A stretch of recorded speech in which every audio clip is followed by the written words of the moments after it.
ये एक एमबीए छात्र है, इसका नाम है धमनोटिया। इसने अपने गर्लफ्रेंड को बोला मुझे सेक्स चाहिए, उसकी तबीयत खराब थी, उसने मना कर दिया।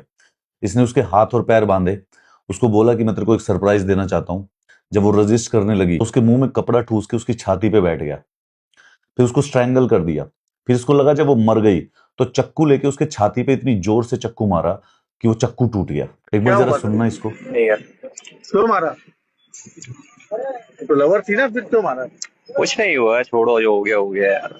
कुछ नहीं हुआ यार, छोड़ो, जो हो गया हो गया। अरे कैसी बातें कर रहे हो? आपने मारा एक लड़की को, आपकी प्रेमिका थी वो, उसको छोड़ दो ना, क्या करोगे? पूछ बुलाया? कुछ नहीं है मैंने। दर्दनाक तरीके से मारा है तुमने उसको। कुछ नहीं हुआ। आपके माँ बाप ने उसको पाल पोस के बड़ा किया, आपने उसको जान से मार दिया और बोल रहे हो कुछ नहीं हुआ। इसके एक सब कारण बताऊंगा अच्छे से। ये ना एग्जाम्पल है साइकोपैथिक किलर का। एक पर्सनालिटी डिसऑर्डर होता है जिसमें आदमी के अंदर ना एम्पैथी नहीं होती है, वो किसी दूसरे इंसान के बारे में कुछ सोचता नहीं है।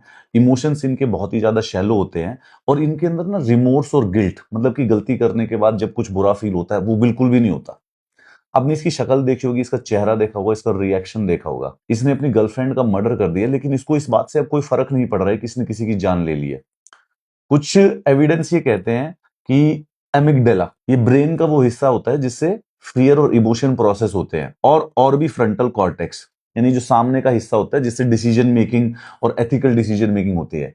ये जो दोनों ब्रेन में हिस्से अगर कम्युनिकेट करना बंद कर देते हैं तो आदमी इस प्रकार का साइकोपैथिक हो जाता है कि इनके अंदर इमोशंस, एम्पैथी या रिमोर्स या गिल्ट नहीं होता है। इसको generally cold blooded police terminology में कहा जाता है कि कोई इनके अंदर इमोशंस नहीं होते हैं, मर्डर कर देते हैं। इनको ना डर लग रहा होता है, ना गिल्ट हो रहा होता है, ना रिमोर्स हो रहा होता है।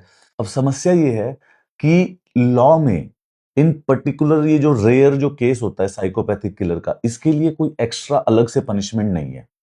इस केस को एक मर्डर के केस की तरह, ये rarest of the rarest category में भी काउंट नहीं होगा और इसको एक मर्डर के केस की तरह ट्रीट कर कर उसी तरीके से प्रोसिक्यूट किया जाएगा। But once in a while ऐसे सोशियोपैथ और ऐसे साइकोपैथ समाज में रह रहे होते हैं जिनके अंदर इसका रिमोर्स और गिल्ट नहीं है। कोर्ट को चाहिए कि इस आदमी को फांसी पे चढ़ाया जाए, परंतु कोर्ट इसकी जो ये साइकोपैथिक कैटेगरी है, ये जो इसकी रिमोर्सलेसनेस, ये जो कोल्ड ब्लडेडनेस है, इसको अकाउंट में नहीं लेगी शायद डिसीजन लेते हुए।